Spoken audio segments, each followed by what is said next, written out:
La bulle immobilière. Tout ce que vous devez savoir sur l'immobilier chaque semaine. On vous informe, on discute avec des experts et on partage vos expériences. Gestion immobilière, investissement, partenariat et projets d'optimisation.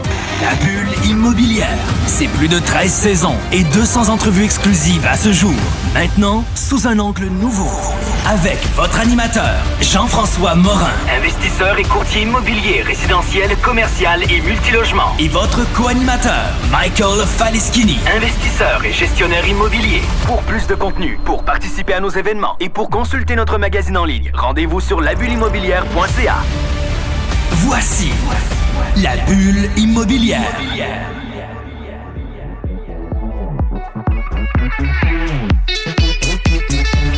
Bienvenue à notre 16e saison de la bulle immobilière à CJMD 96.9. Vous étiez à l'écoute du jargon avec Guillaume Fortin. Mon nom, c'est Jean-François Morin, courtier immobilier, animateur de la bulle immobilière déjà depuis 16 saisons. Puis j'ai l'honneur de co-animer la bulle immobilière avec Michael Faleschini. Yes, sir. Merci pour cette belle présentation, mon Jeff. Toujours fidèle au poste. Écoute, j'ai le goût d'appliquer l'année prochaine pour les Pee-Wee pour la présentation des équipes. Fait qu'écoute, je me donne à plein pour que ça marche. On reçoit aujourd'hui un invité. Pour moi, j'ai eu l'occasion de travailler avec eux pour mon projet. Écoute, je pense que ça fait 8 ans que je parle de mon projet, puis j'espère juste que ça marche. Mais c'est pas simple quand c'est un premier projet. Puis tu sais, c'est pas un projet simple, fait que prend un petit peu plus de temps.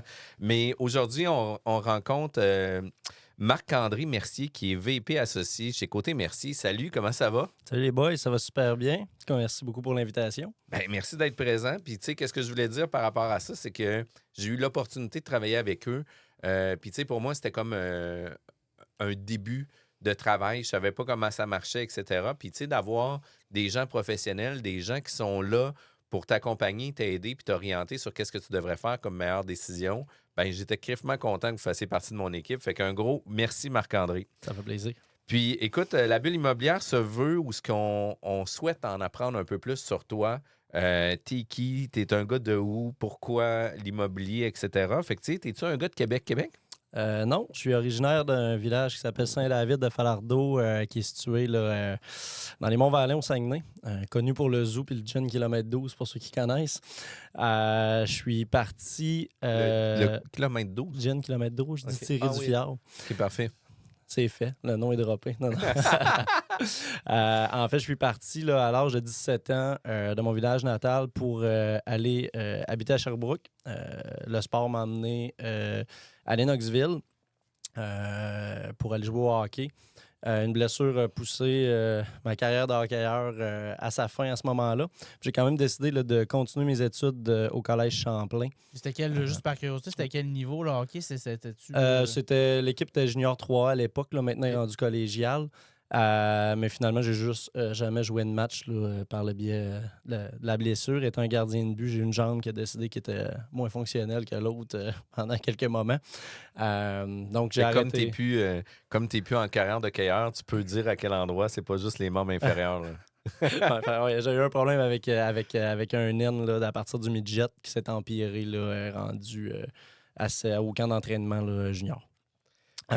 Quand même. Fait que là, Sherbrooke, tu étais là pour toutes tes études. Tu as fait ton cégep là-bas, dans le fond? Oui, exactement. J'ai fait 2 ans là, de cégep là-bas. En fait, j'avais rencontré ma conjointe encore actuelle à ce moment-là. Elle habitait dans ce coin-là. Oui, exact. Ça fait quand même déjà 16 ans. Qui nous a menés à une famille de 2 enfants, etc. Mais ça a été des très beaux moments d'apprentissage. Puis c'est un collège anglophone, donc je trouvais que c'était quand même tant qu'à être rendu, c'était un beau moment de finir mes études là, collégiales en anglais. Puis par la suite, ben là, je me suis envenu là, à Québec pour faire mes études universitaires. Quand même. Fait que là, tu es venu à Laval, puis ça a été quoi le programme que tu as étudié à Laval? Mon bac a été en administration des affaires avec le profil gestion urbaine et immobilière, là, avec Michael, d'ailleurs. Vous avez étudié ensemble, oui? Oui, on était pas mal en même temps. Je pense que tu as fini peut-être un an avant moi. Un an avant toi? Comme ça, mais Oui, je me souviens, tu étais un de ceux qui travaillaient à cette époque-là. C'était pas si facile que ça, se trouver une job. Je sais pas si vous en souvenez. Ouais. Puis toi, tu travaillais déjà dans une firme d'évaluation. Fait que, tu sais, c'était... Là, on voulait tout ça un petit peu, là, tu sais. Fait que je me souvenais de toi aussi, entre autres, pour ça, là. Fait que c'était un côté positif. Puis tu disais que l'immobilier est arrivé justement dans ton parcours comme ça, mais tu avais été accepté en droit. Oui, exact. Initialement, j'avais le rêve depuis mon jeune âge, je dirais, d'être notaire. Franchement, je ne sais pas ça venait de où. Il n'y a pas nécessairement de gens dans ma famille qui est en droit. Finalement, je suis quand même content de mon choix ma décision de carrière. Mais c'est arrivé par mon cousin, Danny Simard, là, qui est un évaluateur agréé associé chez BTF au Saguenay. Je trouvais que sa job avait l'air le fun. Fait que je lui ai dit, écoute, j'irai passer une journée avec toi. J'aimerais ça savoir c'est quoi un peu ton travail. Plein mois de janvier, on est allé visiter un camping. Fait que lui, il évaluait pas des bungalows. Là, non, il évaluait pas des bungalows. Il était dans le commercial. Puis petite anecdote, moi je suis arrivé là en soute en me disant, mon Dieu, c'est une job de bureau. Puis on est allé visiter un camping en raquette avec la neige jusqu'aux genoux. C'était une journée quand même... un peu froide, je dirais. Il manquait un peu de caleçon. Ouais, dans mon cas à moi. Mais malgré tout, ça m'a quand même donné le goût de faire ça comme travail. Je trouvais qu'il y avait une belle équilibre entre le travail de bureau, le travail de terrain, mais aussi des rencontres clients, puis de rencontrer des entrepreneurs, parce que comme il était dans le commercial, ben, on rencontre souvent le propriétaire de l'entreprise qui veut être là pour faire la visite. On apprend sur son domaine, sur sa business, etc. Puis venant d'une famille d'entrepreneurs, ben, ce côté-là allait me chercher beaucoup. Là. Puis tu en avais parlé en pré-entrevue, justement, que ta famille était entrepreneur, puis quand même pas dans n'importe quel domaine. Là. Fait que c'était quoi un peu le parcours de tes parents? En fait, mon père a eu une quincaillerie pendant 30 ans dans mon village natal. Là. Il a vendu il y a quelques années. Puis ma mère a eu un restaurant dans le même village là, pendant plusieurs années également. Fait que j'ai connu... deux types d'entreprises là, totalement distinctes. Là, de ma mère qui ouvrait le restaurant à chaque matin à 5 heures, donc qui partait à 4 heures du matin de la maison, qui travaillait jusqu'à 1 heure, mais ça a fait en sorte qu'il était toujours là l'après-midi avec moi, puis pour le hockey aussi. Puis mon père qui était dans le domaine de la construction avec la quincaillerie. Donc ça m'a quand même ouvert déjà des portes à ce moment-là là, à l'immobilier, parce que déjà à l'âge de 13 ans, je travaillais dans le cours à la quincaillerie. Fait que j'ai été quand même très tôt là, dans l'entreprise familiale. Tu connaissais les matériaux, tu connaissais le langage, tu connaissais les entrepreneurs. Oui, exactement. Fait que j'ai fait un peu tout à la quincaillerie, là, autant de travail de cours que les caisses, que conseiller les gens à l'intérieur pour diverses questions. Mais ça m'a démontré une bonne éthique de travail là, étant jeune. Là. Puis je pense que c'est un petit peu ça qui faisait en sorte que toi, tu te voyais plus tard comme être quelqu'un qui allait avoir une entreprise là, du fait que tu venais d'une famille de 2 personnes entrepreneurs. Comment ça s'est fait un peu le pont entre l'université, mettons, puis là, aujourd'hui, tu es rendu associé de la firme, mais comment ça a commencé tout ça là, pendant l'université? En fait, mon lien avec Christian Pierre, le fondateur du bureau, s'est fait aussi par mon cousin Danny qui connaissait Christian Pierre. Là, ils avaient terminé leurs études ensemble. Puis quand je suis arrivé à Québec, il m'a dit, écoute, va voir Christian Pierre, c'est cool ce qu'ils font, il a une bonne idée. Il veut faire un tournant technologique de notre profession, puis je pense que ça pourrait être une bonne option pour toi. Fait que j'ai rencontré Christian Pierre, je dirais au mois de septembre 2012, en lui disant dans mon entrevue, je te dis tout de suite, moi je ne travaillerai pas pour quelqu'un d'autre toute ma vie. Je vais me donner cœur et âme pour l'entreprise pour laquelle je travaille, mais un jour, il va falloir faire un pont vers être partenaire dans l'associé-associé, ou bien donc, sinon je vais juste... Sinon, tu vas partir à mon compte, exactement. Fait que je te donne aujourd'hui 2 lettres, ma lettre d'embauche avec mon CV, puis ma lettre de démission si ça arrive jamais ça fonctionne pas, exactement. C'était peut-être comment il a reçu ça, lui? Bien, à ce moment-là. Bien. Il y a un jeune dans l'université, là, c'est quand même, ça faut de l'audace pareil. Je pense que ça l'a quand même surpris. Positivement. sur le coup, ouais, exactement. À rebours, il m'a dit que c'était probablement une très bonne chose, puis ça a mis les choses claires. Et j'ai rempli aussi ma partie du contrat là, également, parce que, comme tu le disais, pendant l'université, je travaillais déjà chez... côté conseil immobilier là, à l'époque. Puis pas plus tard que la première session, J'étais temps partiel et j'étais temps complet à l'université. Puis à partir de la deuxième session, je travaillais à temps complet et j'étais à l'université à temps complet. Oui, c'est ça, je me souviens de ça. Puis, si je peux faire une petite parenthèse là-dessus sur le fait que tu es arrivé en disant, moi, je veux pas être employé toute ma vie. En tant qu'entrepreneur, je trouve que c'est le genre d'affaire que tu veux te faire dire de quelqu'un qui arrive pour postuler un emploi. Moi, je rêve du jour où il y a quelqu'un qui va arriver dans ma compagnie, qui va passer une entrevue pour un poste, qui va me dire hey, by the way, je veux ta place. Là. Exact. Moi, j'aimerais ça que ça arrive. Tu comprends? Ça arrive pas, ça court pas les rues. Là, moi, ça m'est jamais arrivé depuis que je t'ai associé. On veut ça. Là, ben oui, c'est sûr. C'est ce qui fait en sorte qu'on est capable de savoir qu'on a des bons chevals de course dans notre équipe et qui sont prêts à aller à la guerre pour l'entreprise, puis être présent, puis mettre les heures nécessaires à faire l'apprentissage initial. Ouais. Puis au début, tu as commencé justement avec ton cousin, tu as travaillé un été de cégep, etc. Ouais. Mais ta première vraie expérience, ça a été chez Côté Mercier, qui s'appelait pas Côté Mercier à l'époque. C'était simplement Côté Conseil Immobilier ou CCIMO. À l'époque, là, on utilisait l'abréviation également. Ouais. Puis là, à l'époque, 3 employés. Oui, exact. En fait, j'étais le troisième. Quand je suis arrivé, là, il y avait eu une certaine restructuration de l'entreprise. Julien était arrivé 1 an avant moi, donc en 2011, qui était un technicien. Excuse-moi, je n'étais pas le troisième, j'étais le quatrième. Julien. Ensuite, Manon Levert, qui est toujours là encore aujourd'hui, là, qui est maintenant une pierre angulaire de notre entreprise de données, est arrivé. Ensuite, Sandra, qui maintenant habite au Nouveau-Brunswick, puis moi. Puis à partir de là, on a reconstruit l'entreprise sur la forme qu'on la connaît actuellement. La formule 2026, combien d'employés? On est une quinzaine d'employés là, dans le bureau d'évaluation là, répartis entre Québec et Montréal pour nos bureaux physiques. Puis on a également là, un parapluie, je dirais, là, sur la Côte-Nord. Là. Puis tu disais aussi qu'au niveau de vos entreprises, vous avez, si on veut, 2 divisions. Vous avez Côté Mercier, Conseil immobilier, puis vous avez CMSD. Fait que ça, c'est... Côté Mercier, service de données. On a décidé de le rapetisser un petit peu. CMSD pour que ça aille plus vite. Écoute, je reçois les infolettes régulièrement. Puis pour moi, vous avez 3 ou 4 de mes courriels parce qu'ils backent un après l'autre dans ma boîte courriel. Ou t'es dans 3 listes différentes, je sais pas. Ouais, c'est impossible. Ça peut arriver aussi. Puis ça, c'est arrivé en cours de route avec CMSD. Ça fait quand même un petit moment que c'est en route.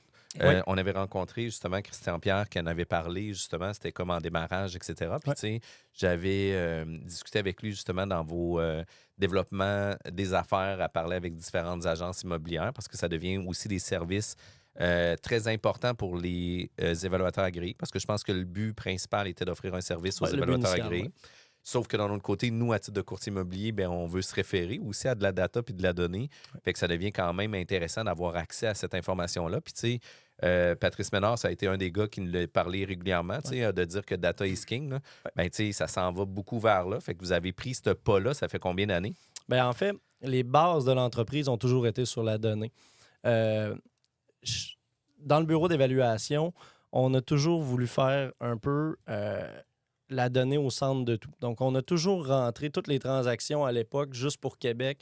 Au jour le jour, on avait une base de données constante où on avait...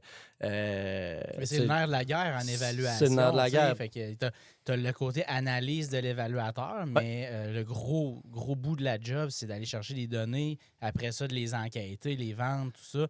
Dans toutes les firmes, c'est un peu le nerf de la guerre. Fait que vous vous êtes dit, faisons ça probablement peut-être pour nous. Là, je présume, mais faisons-le pour nous, puis après ça, mettons ça au service de quiconque voudra bien vouloir utiliser nos services de données. Oui, effectivement. Tu sais, le bureau typique d'évaluateur à l'époque, quand on a commencé, ça a changé dans les dernières années, mais c'était quand même des entreprises bâties très en silo où tu avais souvent un associé avec une petite équipe derrière lui qui faisait un certain type de dossier. Puis cette personne-là s'assurait d'avoir sa propre base de données avec son information, qui était souvent l'information des immeubles qu'ils avaient eux-mêmes évalués dans le passé.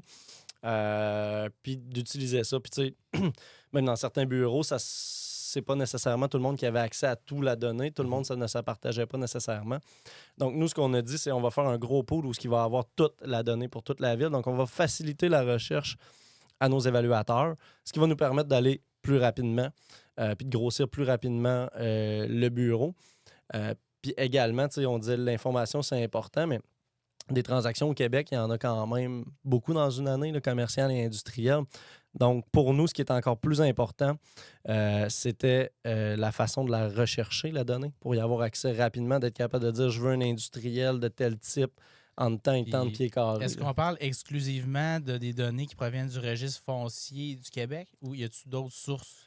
Non, la totalité de la donnée dans CMSD vient du registre foncier. En fait, l'intelligence d'affaires de cette entreprise-là vient de notre façon d'aller chercher l'information là, avec le registre puis de la traiter rapidement. Puis je pose une question comme ça qui me vient, mais est-ce qu'éventuellement, ça serait quelque chose que vous pourriez regarder, de dire, OK, on vient merger un peu différentes sources parce que le registre foncier, il y a tout ce qui a trait aux transactions, aux hypothèques, toutes ces choses-là. Ouais. Là, je dis n'importe quoi, mais est-ce qu'on peut venir éventuellement merger les trucs de la carte interactive ou d'autres sources de données pour venir faire de quoi de... One-stop shop. Un one-stop shop, c'est oui, exactement. En fait, dans l'actuelle forme de CMSD, quand on recherche une transaction, on a plus d'informations que juste le registre foncier et l'acte de vente. Selon le type d'abonnement que les gens ont, on peut avoir accès directement à la fiche de ville. Elle va être enregistrée au moment de la transaction parce que, comme tu le sais, quand tu as pratiqué comme évaluateur, des fois, il faut remonter dans le passé, mais la fiche de ville, à ce moment-là, et le zonage de l'époque de la transaction n'est pas nécessairement encore disponible. Donc, nous, tout ce qui est rentré, on vient figer ça dans le temps au moment de la transaction. Donc, on est toujours capable d'aller rechercher cette information-là. Mais donc, vous utilisez des zonages, des fiches de ville, donc c'est pas uniquement le registre foncier. Non, exactement. Donc, chaque fiche typique qu'on retrouve dans un rapport d'évaluation, nous, quand vous êtes client de CMSD, donc quand on va faire la recherche, on va avoir accès à une image de la propriété, aux cartes, acheteur, vendeur, toutes les informations de la fiche de ville, du zonage, ainsi que la classification, qui, je pense, est notre très gros point fort. C'est de trouver rapidement le type de... Qu'est-ce que tu veux dire par classification? La classification des immeubles. Si je prends, par exemple, les concessionnaires automobiles, c'est pas toutes les marques qui ont les mêmes niveaux de finition et de qualité de construction. Donc, on peut aller aussi précis de dire « je veux un concessionnaire automobile BMW » et on va sortir toutes les transactions de ce type-là qu'il y a eu au Québec depuis 2018. Puis, tu sais, ça peut aussi être autant une pharmacie Jean Coutu, une pharmacie Brunet, etc. Fait que comme ça, tu es capable de comparer aussi une franchise versus un autre, à comment ça se vend, etc. Moi, c'est une donnée que j'aurais vraiment aimé avoir en 2021, mais bon, écoute, c'est autre chose. Puis vous faites aussi le profil socio-démographique.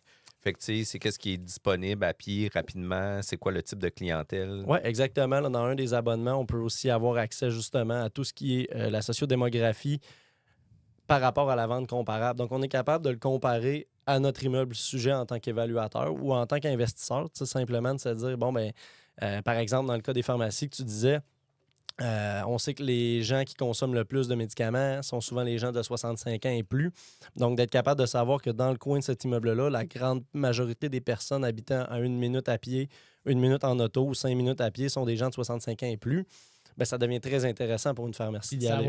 De savoir combien il y a de pharmacies pour tel nombre d'habitants, etc. Exactement. Donc, ça nous permet de faire le ratio. Exact. Tout ce qui va venir être utile aussi dans le volet, c'est un service, je pense, que vous offrez, mais tout ce qui est études de marché aussi. Oui, exactement. C'est un service qu'on offre, je pense, qui nous distingue des autres. Là, on a un département d'études de marché là, qui est mené chez nous par Emmanuel Paquette, qui est un évaluateur d'expérience, mais qui a aussi là, certaines formations en urbanisme. On a eu des urbanistes également dans le passé avec qui on a développé plein de choses là, à l'interne, super cool sur la projection de la population aussi, parce que pour les projets, d'aller bâtir un immeuble, il faut savoir ça va être quoi ma clientèle dans les prochaines années. Est-ce que ça continue d'augmenter ou je suis en train de bâtir un immeuble dans un secteur où tout le monde s'en va pour X, Y raison donnée. Donc, ça me fait penser, là, on a reçu Pierre Moffett au réseau immobilier il y a 2-3 ans. Il était venu nous parler de son projet de sur revalorisation, Laurier, tout ça. Ouais. Puis une des choses qu'il avait dit, puis là, je fais un parallèle avec votre service plus socio-démographique. Lui, ce qu'il avait dit, c'est quelque chose du genre, un développeur immobilier, c'est comme un démographe un petit peu. Il faut prédire qu'est-ce qui va... toute la population, la croissance. Lui, il disait, puis c'est un gars quand même que je trouve extrêmement brillant, puis ça m'avait accroché ça. Puis il disait, il faut que tu saches, lui, il veut bâtir, la population vieillit à Laurier, à côté de l'hôpital, etc. Fait que l'immobilier, c'est de prédire un peu la démographie, puis tout ça. Fait que là, je fais un petit parallèle. Je suis entièrement d'accord. L'immobilier, c'est des hubs aujourd'hui. Il faut créer des emplacements de vie, des écosystèmes de vie où ce que tout est facile. Il y a eu beaucoup d'années, puis le COVID l'a recréé un petit peu. de Build It, They Will Come. On pouvait bâtir un peu n'importe où, n'importe quoi, puis ça se remplissait rapidement parce qu'on avait une démographie qui était totalement débalancée à ce moment-là.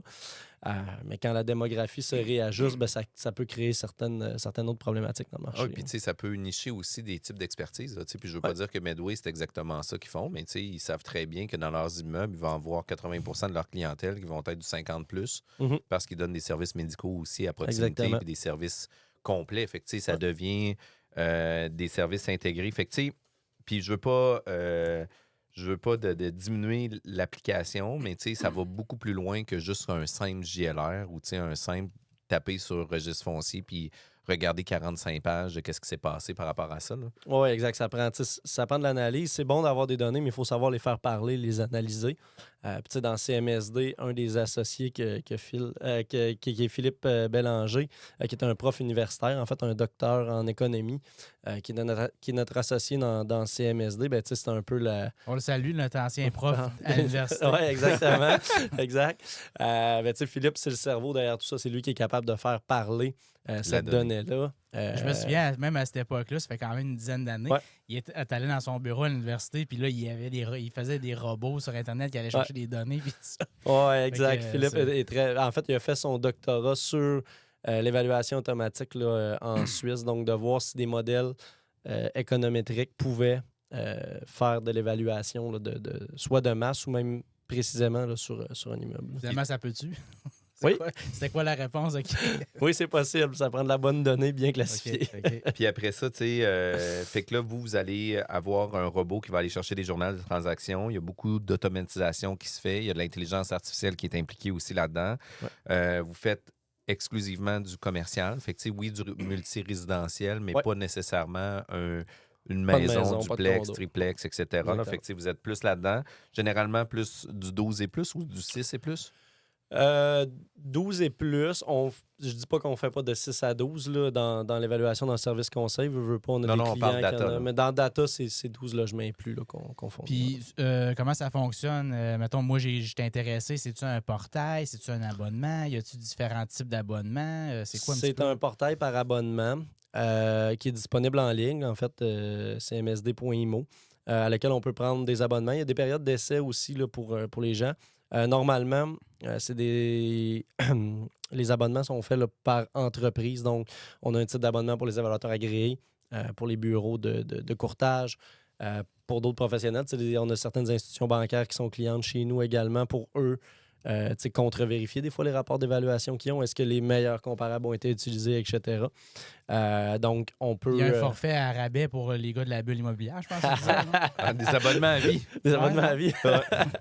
Mais, tu sais, c'est quand même super intéressant, mais ça peut devenir aussi un outil qui peut challenger les évaluateurs aussi. Là. Fait que, tu sais, quand vous faites une job, que vous donnez des certains rapports, des certaines valeurs, etc., tu peux avoir aussi un crinqué de l'autre côté qui passe un 22 heures d'analyse sur différents immeubles et qui vient challenger ces données-là. Fait que, tu sais, ça va arriver, ça aussi, ces situations-là. En fait, aucun professionnel est meilleur que la donnée qu'il y a. C'est le nerf de notre guerre. On le disait tout à l'heure. Plus notre donnée est complète, mieux on peut faire notre travail en tant qu'évaluateur. Donc, c'est sûr que d'avoir des outils performants comme ça qui nous permettent de faire la recherche plus rapidement, bien, ça permet également aux évaluateurs de faire de l'analyse. Puis moi, je pense que c'est là que la valeur ajoutée d'un évaluateur agréé est de juste sortir des fiches comparables, des fiches de vide, des zonages. Tout le monde est capable de le faire. La valeur ajoutée d'un professionnel, c'est comment je peux aider mon client à avoir un meilleur projet par la donnée que j'ai, comment je peux le conseiller dans son financement, dans son type d'unité, etc. Donc, quand on a des bons outils à l'interne d'une firme d'évaluation, bien, ça nous permet d'aider nos clients puis de faire du service conseil et de l'analyse. Puis, tu sais, je veux pas dire que ça vous donne des longueurs d'avance par rapport à votre compétition, mais tu sais, plus que vous allez centraliser de data, plus que vous allez avoir accès direct à l'information, tu sais, plus performant vous êtes aussi à titre d'évaluateur, là. Oui, exactement. Puis, tu sais, ce qu'il faut bien comprendre, c'est que c'est quand même deux compagnies distinctes. Donc, tout ce qui est fourni dans CMSD est le même pour tous les autres évaluateurs. Pour tous les autres clients de CMSD, c'est tous la même donnée. C'est qui ces clients-là? Tu as des firmes d'évaluation, mais c'est qui sinon des investisseurs? En fait, on des a villes, je sais pas. On a beaucoup de firmes d'évaluation, pour être très franc. On a également là, des contrats nationaux avec des firmes de courtage. que ce soit là, dans le courtage commercial ou même dans le courtage Remax commercial et un abonnement provincial pour nous, pour tous les courtiers affiliés Remax commercial et non pas juste Remax. Là. Ouais. Donc, ils ont accès à cette plateforme-là. Ça leur permet de faire le mise en marché, entre autres. Puis de regarder quand ils font une... Ça permet de donner des bonnes informations aussi à ton client. Quand tu arrives avec un client, tu regardes les dernières données, les terrains industriels. Les terrains font partie de ça. Tous les terrains reliés aux immeubles qu'on a mentionnés précédemment là, sont inclus. C'est des points qui sont super importants, de ramener ça au pied carré, il y a telle situation, telle affaire, parce que tu veux pas... oui, nous, on demande toujours à ce que les propriétaires aient accès aux différents rapports avec les différents professionnels. Mais avant d'arriver à là, souvent, il faut avoir une orientation aussi. Puis, tu sais, je veux pas dire qu'il y a le pouls théorique du rapport, puis il y a le pouls du marché terrain aussi, qui des fois peut avoir une discordance. Tu sais, je donne un exemple, là. On fait évaluer de la propriété par 3 types de clients, même si vous avez, puis là, tu sais, écoute, vous êtes deux évaluateurs, je vais faire attention à ce que je dis, mais tu sais, la subjectivité selon le type de mandat puis qui le donne, des fois, on peut avoir des valeurs qui peuvent varier aussi. Fait que, tu sais, nous, en ayant aussi une certaine expertise, puis en connaissant comment traiter la data, ben tu sais, ça vient justement renforcer les différentes informations qui sortent avec ces informations-là, puis c'est vraiment important, là. Effectivement, parce que de l'évaluation à la base, c'est une opinion modifiée de valeur. C'est pas figé. C'est pas c'est pas une mathématique tout le temps égale avec les mêmes paramètres qui peuvent juste donner une réponse. C'est même rarement égal d'un évaluateur à l'autre. C'est même rarement égal. Je t'amène ailleurs. Oui, c'est important la donnée, mais prends un dossier d'évaluation type. N'importe quel immeuble, souvent, tu as 4 à 5 comparables. On s'entend, c'est pas beaucoup pour dire que tu fais une évaluation par de la donnée. Donc, l'analyse, les ajustements, le jugement que l'évaluateur va apporter sont encore très, très importants. Ils sont très, très importants. Puis comme je disais tout à l'heure, chaque évaluateur ou client de CMSD a accès à la même information de base. Donc après, c'est à la firme d'évaluation et à l'évaluateur de monter leur structure à l'interne avec leur base de données à l'interne où justement, ils vont aller calculer leur TGA, le MRB, les taux globaux, les taux résiduels, etc. Puis c'est avec ça qu'on peut faire. Mais si je reviens, mettons, au service conseil, chez Côté Mercier Conseil, ben nous, oui, on présente 4 fiches dans le rapport, 5 fiches, 6 fiches, tout dépendamment du nombre d'immeubles. Mais quand on regarde nos chiffriers de travail, souvent, il y en a 10 à 15 dedans. Tu as fait une présélection. Une présélection parce qu'on veut présenter les immeubles les plus rapprochés, qui ont le moins d'ajustements dans le meilleur des cas, puis qui nous permettent de démontrer notre opinion de valeur. Fait qu'on part de beaucoup, ça nous crée notre opinion générale sur ce marché-là, ce secteur-là. Ça devient un petit peu un entonnoir d'aller vers les 4, 5, 6 meilleurs qui peuvent te donner la meilleure. Ça ne veut pas dire nécessairement que les datas de la masse n'ont pas été pris en compte non plus. Non, là, exactement. Parce que quand tu présentes des comparables, moi, quand j'étais évaluateur à l'époque, on enquêtait les ventes. Ça veut dire que tu appelles l'acheteur-vendeur, tu veux avoir vraiment les données. Ça, c'est une belle école. Oui. Tu apprends comment. Tu apprends à te faire dire non, tu apprends le cold call. Bonjour, je suis évaluateur, j'aimerais savoir vos revenus dépenses. Est-ce que vous voulez me donner l'info? T'es qui, toi? On l'a entendu souvent, celle-là. Oui, c'est ça. Non, je veux pas. Ils ont peur que le compétiteur va avoir accès à des choses comme ça. C'est-tu encore quelque chose que vous faites régulièrement? Dans le service conseil, oui. C'est ça, pas dans les données. Pas dans la donnée, pas dans le CMSD, mais dans Côté Mercier Conseil immobilier. C'est le nerf de la guerre de l'évaluateur. Il faut avoir cette information-là. On l'a en partie par les dossiers qu'on évalue. Donc, plus tu fais de dossiers dans un type d'immeuble, plus tu as de données pour ça, parce que ces immeubles-là, à un moment donné, ils se vendent. Les gens nous appellent pour ça, normalement. Donc, on l'a comme ça. Mais l'autre façon, quand on fait des fois des dossiers plus particuliers ou dans des secteurs où il y a moins de transactions, il y en a une ou deux, ça ne veut pas dire que tu as nécessairement évalué ces 2 immeubles-là puis que tu as toute l'information. Oui, puis tu as des contextes de vente aussi, des chicanes d'actionnariat qui font en sorte qu'il faut que ça soit une vente de feu. Il y a des fois aussi qu'il y a des baux. Puis il y a des annexes au beau aussi. Là, fait que, il faut corroborer certaines informations aussi qui sont importantes. Puis écoute, le temps file, on serait obligé d'aller en pause, mais je peux pas aller en pause sans que tu parles de tes différentes implications. Puis j'ai eu l'occasion d'aller dîner avec toi pour jaser justement de plein d'affaires. Puis tu es impliqué à plusieurs endroits, là, puis dont un organisme qui me tente vraiment, moi aussi, de m'impliquer. Là. Fait que parle-nous-en donc. Oui, en fait, ça a toujours été dans ma personnalité là, de m'impliquer dans diverses causes, mais étant un sportif, mon ami Pierre Tremblay, qui est propriétaire là, du groupe JD, les concessionnaires, m'a invité là, il y a presque 2 ans maintenant à être un des ambassadeurs pour les Jeux du Canada. En fait, Québec va recevoir en 2027, en février pour être précis, les Jeux du Canada pour la deuxième fois de son histoire. En fait, il y a 60 ans, les Jeux du Canada ont été créés, puis la première présentation a été à Québec. Puis là, 60 ans plus tard, on va revoir les Jeux du Canada ici. Donc, Pierre, avec l'équipe des Jeux du Canada, donc l'équipe mère qui s'occupe de créer les Jeux, parce que si... C'est des mini-olympiques, là? C'est des mini-olympiques, exactement. Donc, chaque province va emmener ses équipes de hockey, ses équipes de tennis, de badminton, de ski. patinage, de ski, etc., pour faire des mini-olympiques à Québec. Puis c'est une préparation aux Jeux olympiques 4 ans plus tard aussi, parce que les athlètes qui vont être là sont des adolescents, jeunes adultes qui vont pouvoir performer puis prendre une décision de dire, bon, ben là, est-ce que c'était le summum de ma carrière, les Jeux du Canada, ou est-ce que je mets tout l'effort nécessaire pour faire l'équipe olympique puis pouvoir aller plus loin. Donc, c'est comme ça. Un genre va de être cégep avant l'université. un petit peu, exactement pour les sportifs. Donc, on va prendre, en fait, toutes les montagnes de ski de la région de Québec pendant cette période-là, les arénas. C'est très gros. Là, on parle de plus de 3500 athlètes et entraîneurs. À ça, ajoutons les parents qui vont venir. Les hôtels devraient être pleins en février 2027 à Québec. Donc, si vous prévoyez quelque chose autour du 14, en même temps que les Pee-Wee en plus. Fait que ça tout va de suite après les Pee-Wee. En fait, ça va être une succession carnaval, Pee-Wee, Jeux du Canada. La cérémonie d'ouverture va être faite au centre Vidéotron. Puis la cérémonie d'ouverture puis de fermeture aussi. Ouais, là. exactement. Puis, tu sais, une des choses qui est vraiment incroyable aussi, c'est qu'à Québec, on a accès à tout. Exact. Fait que, tu sais, tout est à proximité. Fait que, tu sais, oui, on a des proximités d'1h30 en autobus aussi, là. Ouais. Mais, tu sais, ça reste quand même à proximité versus que d'autres endroits où, malheureusement, ils n'ont pas de montagne, puis c'est plus complexe pour En fait, eux. le seul leg d'édifice qui sera fait par les Jeux du Canada, c'est le centre de curling qui est en construction là, actuellement sur Pierre-Bertrand. Puis est-ce que vous allez nommer de la technique du lancer du bout du doigt? Comme on a pu voir avec les Olympiques. Mais pour vrai, je trouve ça incroyable. Puis, tu sais, on voit aussi que les gens qui ont performé à différents niveaux dans le sport, c'est des gens qui cherchent beaucoup à redonner puis à repartager. Puis je trouve ça vraiment cool. Tu sais, moi, j'ai eu l'occasion de voir ça passer sur ton courriel. Ouais. Puis j'ai contacté l'organisme pour dire « Hey, je trouve ça intéressant. Moi aussi, je veux avoir ce logo-là. Puis je veux savoir comment ça marche. » Puis je te remercie de m'avoir mis en contact. Là. À titre informatif, si certaines personnes, ça peut les intéresser, le 26 mars, là, il y aura une soirée de la Fondation Aléo qui est au profit là, des Jeux du Canada. Donc, c'est une soirée où on peut manger avec des athlètes olympiques là, qui vont venir changer de table. Dont Marie-Philippe Poulain. Entre autres, ouais. On a la basketteuse aussi qui va être présente. Fait que c'est quand même vraiment intéressant. On est supposé de faire des segments de 12 à 15 minutes. On est déjà rendu à 32 minutes. Ça va vraiment vite.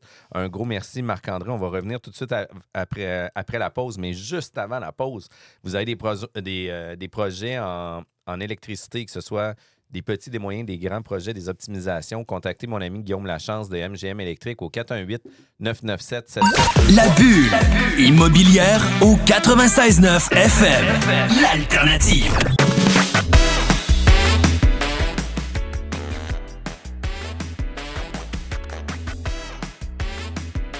On est de retour à la Bulle immobilière avec Michael Faleschini de Gestion Faleschini. Merci. Vous avez des besoins en gestion locative. On le cadre? Ben oui, absolument. Il existe d'autres bonnes compagnies, mais on est parmi les meilleurs. On nous appelle. On aime ça. Un genre de proche de 1500 unités en gestion, c'est quand même pas rien. Puis nous, comme équipe, on vend des condos luxueux haut de gamme sur la rue Saint-Laurent, à côté du parc Saint-Laurent, qui est l'ancienne Anse Atibit, mais c'est encore l'Anse Atibit.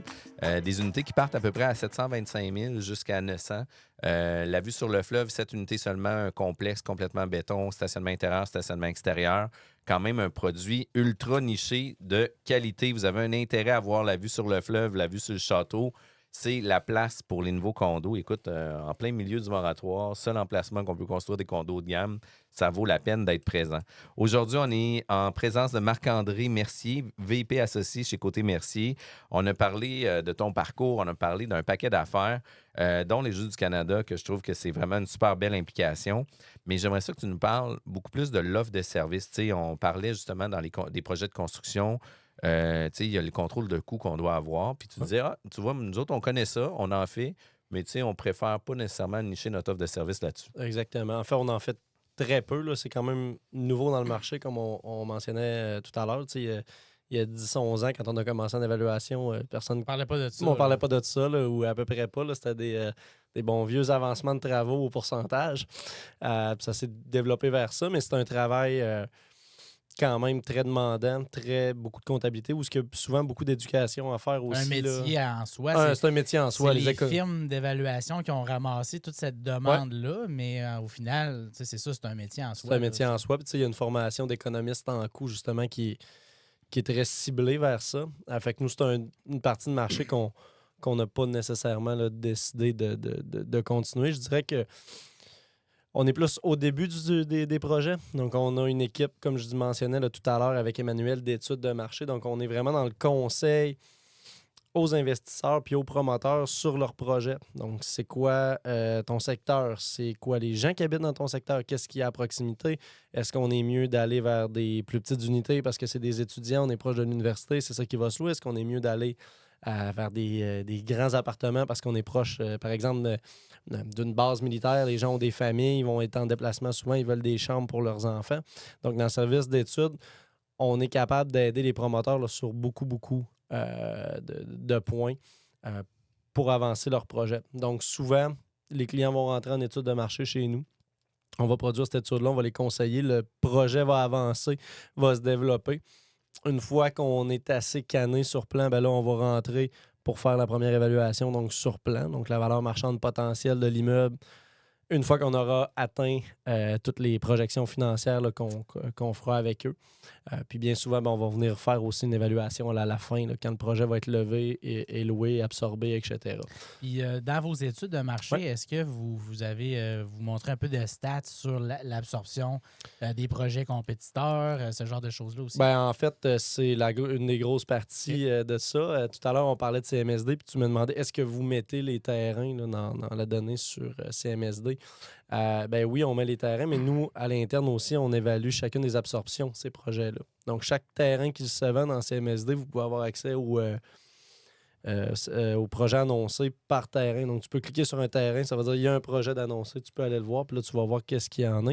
Mais dans le service d'études, en plus de ça, on va aller regarder à chaque mois comment l'immeuble se remplit avec les données publiques, parce qu'il y a quand même beaucoup de promoteurs qui le mettent sur leur site Internet maintenant avec un plan, puis on le voit.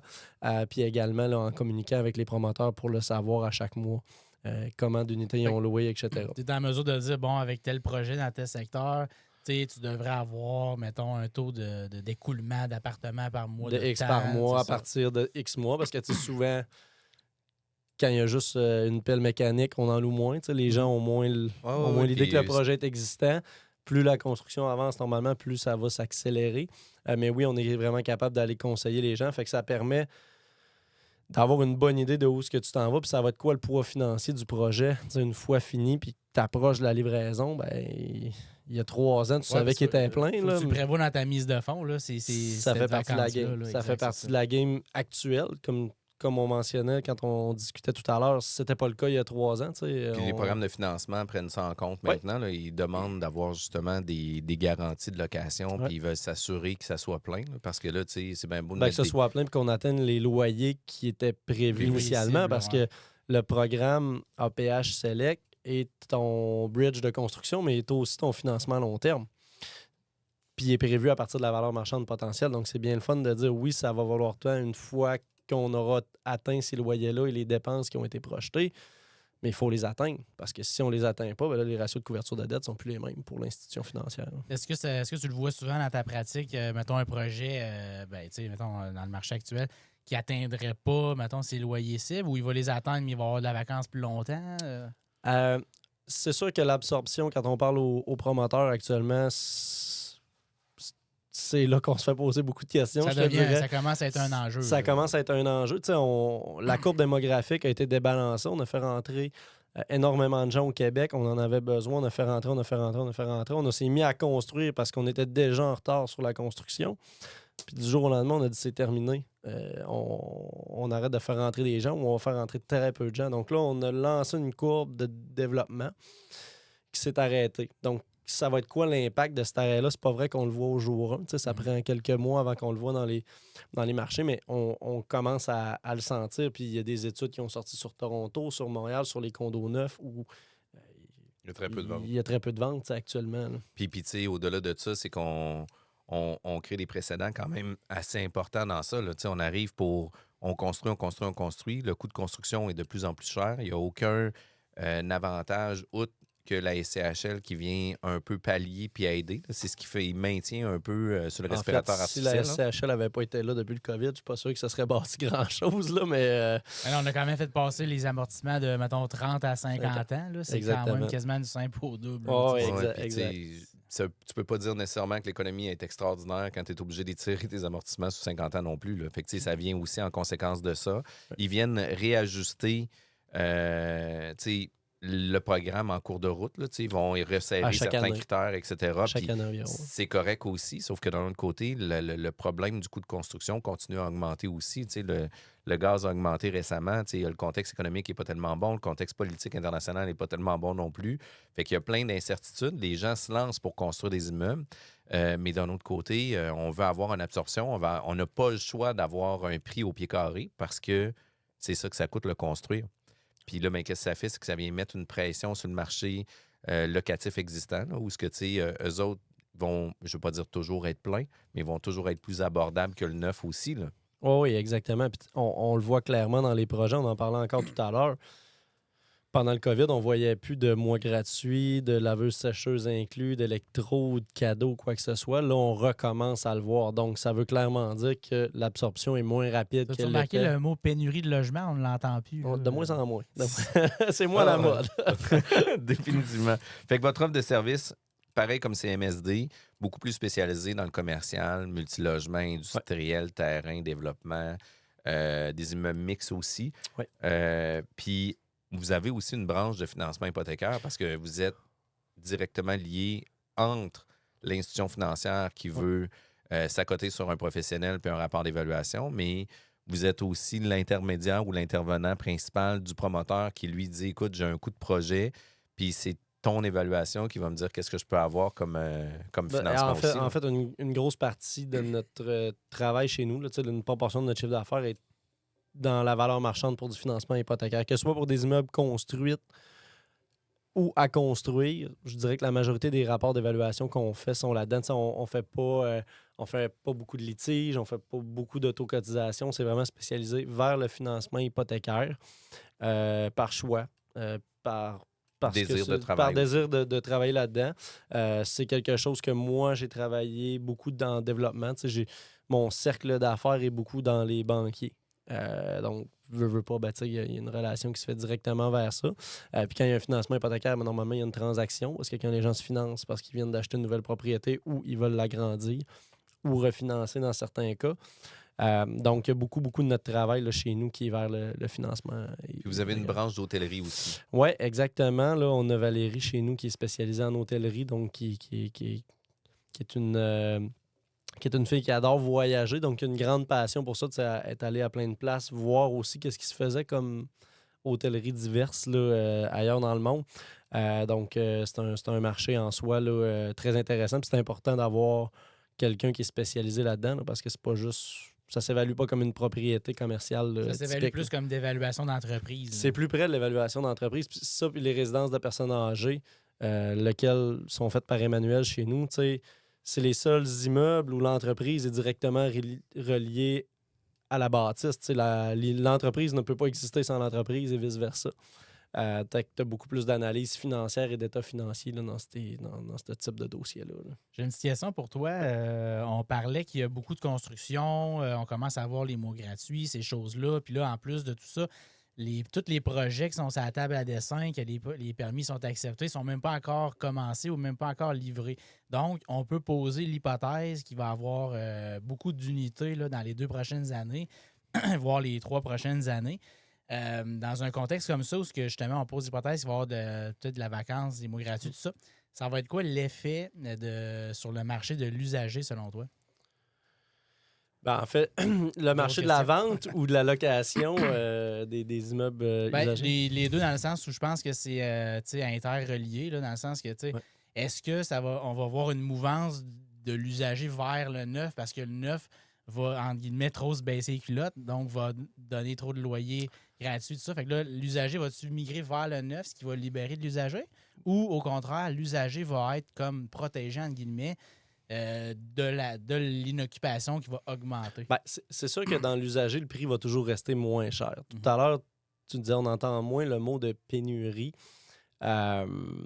Pour voir plusieurs formations à lesquelles tu vas sans doute aussi, tu sais, la pénurie est beaucoup plus dans les loyers abordables que dans les loyers très haut de gamme. Je pense pas que se trouver un appartement à 3 000 par mois actuellement, c'est si difficile. D'en trouver un en bas de 1 000 je pense que c'est une très grosse job. Donc, logiquement, si on construit plus, puis les prix baissent, donc c'est de l'offre et de la demande, c'est assez simple. Si un inventaire qui se crée, qui est invendu, les loyers devraient baisser d'une certaine façon. Encore là, comment on le fait? Parce que tu mentionnais, les coûts de construction sont élevés. Donc, pour le promoteur, de baisser ses prix, ça veut aussi dire que les chiffres ne marchent plus pour le projet. Donc, comment ça se fera, ce sera à voir. Mais logiquement, c'est la suite logique, tu sais. Quand on fait rentrer des nouvelles personnes au Québec, puis ce qui a poussé la construction de nouvelles immeubles, puis qui faisait en sorte qu'ils se remplissaient rapidement, c'est que les nouveaux arrivants, eux, prenaient les logements moins chers. Et l'économie, elle va bien, l'économie est à fond. Donc, les gens vont prendre un logement tout un petit peu plus cher, vont s'en aller vers le neuf. Donc, est-ce que l'effet d'en construire tôt va faire en sorte que les prix vont baisser?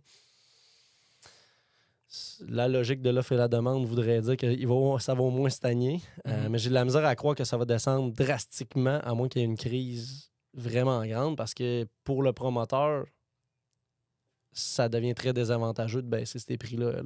Ça fait en sorte que le projet ne fonctionne plus. Puis, tu sais, j'entendais des histoires de constructeurs de condos. Tu sais, il y a toujours un lien un peu entre le condo puis le bloc appartement. Là. Il y a eu des shifts à travers les années de dire on bâtit du condo, on bâtit du multirésidentiel. Y a-tu eu une petite recrudescence là, dans la dernière année ou deux de condos? Un petit peu, à Québec, on n'en construit vraiment pas beaucoup, franchement. Là, c'est pas, ça n'a jamais été... un petit peu quand on a commencé, je te dirais, là, moi, au début de ma carrière en tant qu'évaluateur, il y en avait plus. Mais après ce passage-là, on va dire 2012-2013, on a arrêté, on s'est totalement tourné vers le multirésidentiel. Puis nos dernières études démontraient là, que c'est très, très faible le nombre d'unités là, en condo qui se construisent à Québec, mais dans les plus grandes villes comme Toronto, puis Montréal, Vancouver. Je lisais hier un article, puis ça disait qu'il y a même des gens qui disent aux promoteurs, garde mon dépôt.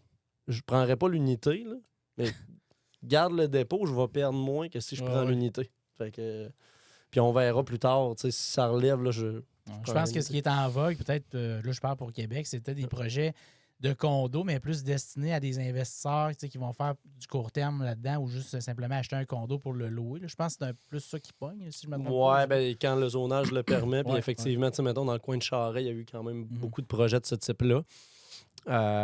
Mais ça n'a jamais été un type d'immeuble construit beaucoup. Là, c'est une masse, exact. Là. Il reste les condos Victoria à Saint-Laurent, à Lévis. Vous me contactez pour ça. Mais puis en même temps, pour faire du pouce sur ton questionnement, puis tout ça, il n'y a pas nécessairement d'incitatif par le gouvernement pour aider les promoteurs à libérer un 3, 4, 5, 600 000 sur leur projet pour pouvoir en construire un autre. Fait que la bonne nouvelle que ça fait en le faisant pas d'incitatif, c'est qu'on ne vient pas augmenter encore plus le nombre d'unités pour créer encore plus une pression sur le nombre, parce que il y a cette partie-là qui peut arriver aussi, mais en même temps, c'est que plus qu'on aurait d'incitatifs, plus qu'on pourrait construire. En construisant plus, on a des économies d'échelle, les prix vont diminuer aussi. Fait que c'est comme un genre de rat race là, qui est comme vraiment difficile. On est encore sur l'effet. On subit encore tout ce qui s'est passé pendant la pandémie. C'est prévu. Les développements sont prévus combien d'années d'avance? Le changement de zonage, la planification, le temps de construction, le temps des divers professionnels. Ça prend 2, 3, 4, 5 ans. Fait que là, on est sur la résultante qu'en 2019, on avait réfléchi sur le projet. Ça faisait du sens. L'économie était vraiment bonne. 2026, contexte de marché complètement différent. Mais là, on est tellement rendu loin dans l'investissement qu'on n'a pas le choix d'avancer là-dedans. Fait que il y a cette réalité-là. Moi, je pense pour vrai que le marché de la revente ou du marché existant rénové va devenir la nouvelle alternative. Fait que tous des optimisateurs comme toi qui vont acheter des immeubles à rénover, optimiser, vous allez avoir, je ne veux pas dire la crème de la crème, mais c'est le plus grand bassin de clients que les gens vont vouloir avoir, vont se situer dans cette catégorie-là. Parce que des immeubles crappy, on ne les veut pas nécessairement, ces locataires-là. Les immeubles haut de gamme, on ne veut pas avoir notre vacances. Fait que ceux qui vont acheter de l'immeuble, qui vont optimiser de l'immeuble, puis ils vont se targeter dans un loyer entre 1000 et 2000 par mois.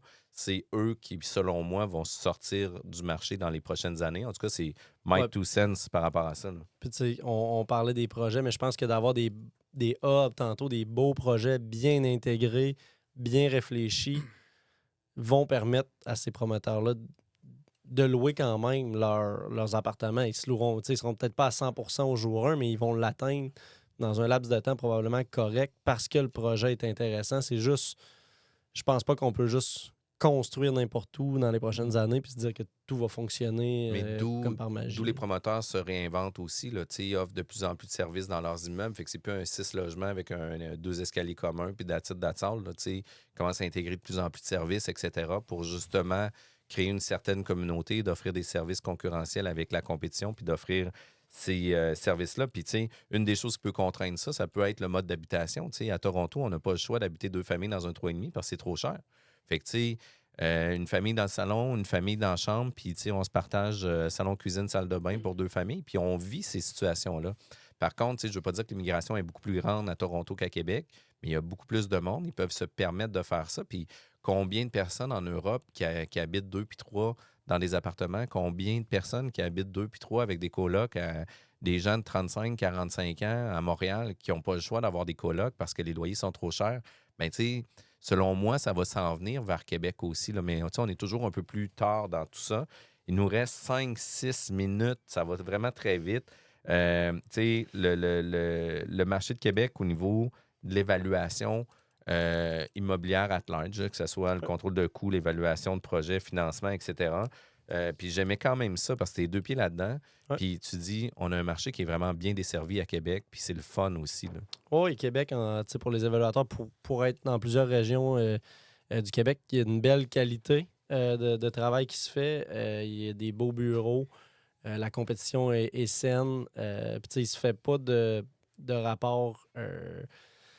Tout est du rapport narratif complet, donc 100% expliqué, parce que dans notre domaine, on a aussi là, ce qu'on appelle un rapport, on va dire, abrégé, là, de type formulaire, qui était beaucoup fait pour les maisons à l'époque, quand NAS est arrivé, mais qui a été propulsé, on dirait, dans certaines sortes de commerciales à une certaine époque. Mais ça n'existe pas. Là, ici, il n'y a pas de bureaux qui font ça.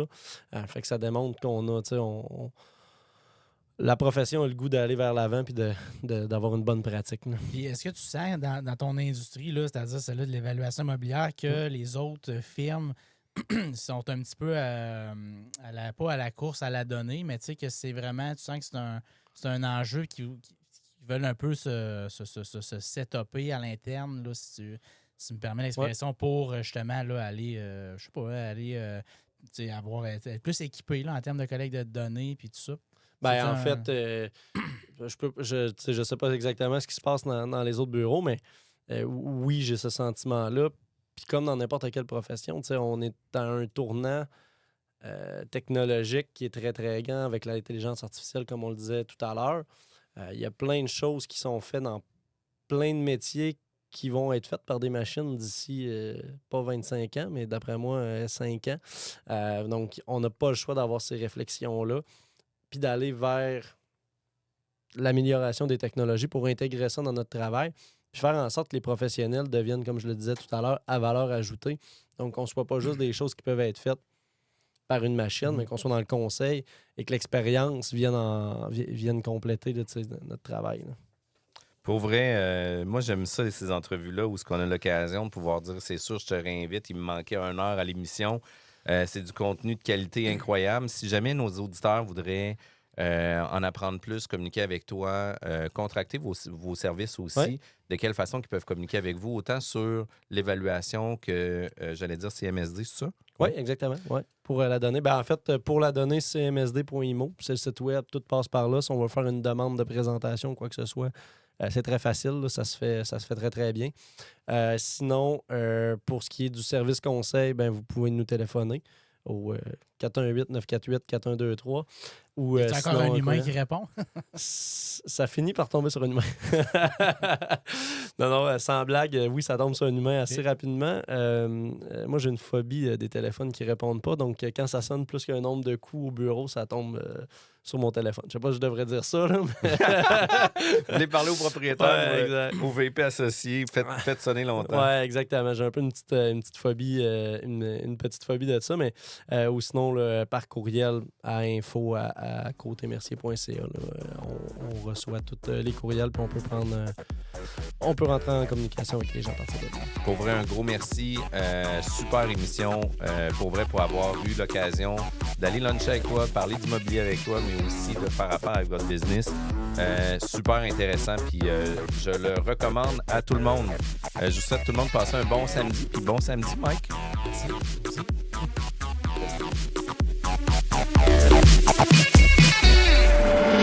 Merci d'avoir écouté La Bulle Immobilière. Pour plus de contenu et pour rester bien informé sur tout ce qui touche l'immobilier, Consultez labulleimmobilière.ca et suivez-nous sur les réseaux sociaux. Rendez-vous au prochain épisode de La Bulle Immobilière.